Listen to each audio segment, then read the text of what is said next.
Have you ever felt judged solely based on where you come from or the color of your skin? Have you experienced the sting of prejudice based on the simple fact of your origin? This feeling, this fear, is what we call xenophobia. Imagine Aliyah, a young woman who moved from her home country to pursue her dreams in a foreign land.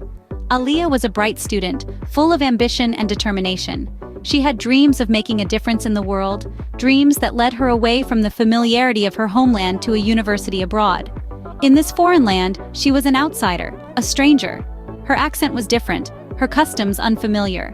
Despite her academic prowess, her achievements were often overshadowed by her foreign origin. She was not considered for internships, her ideas were dismissed in group discussions, and she was frequently the subject of hushed whispers and sidelong glances. This is xenophobia, an irrational fear or hatred of people from other countries. It's an insidious form of discrimination, often subtle, yet deeply damaging. Aliyah's story is not unique. There are countless Aliyahs out there, their talents and contributions overlooked, their dreams thwarted, all because of their nationality or ethnicity.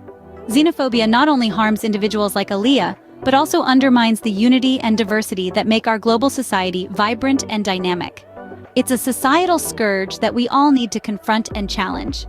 Aliyah's story is just one of the many untold stories of people who suffer silently from xenophobia.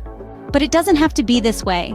Xenophobia, the irrational fear or hatred of those different from us, is not a given. It's a learned response that can and must be unlearned. It's time for us to challenge these prejudices, to promote acceptance and tolerance. We can choose to celebrate diversity, to respect our shared humanity. Let's make a conscious decision to reject fear and embrace understanding. Take a stand. Speak up against xenophobia. It starts with you.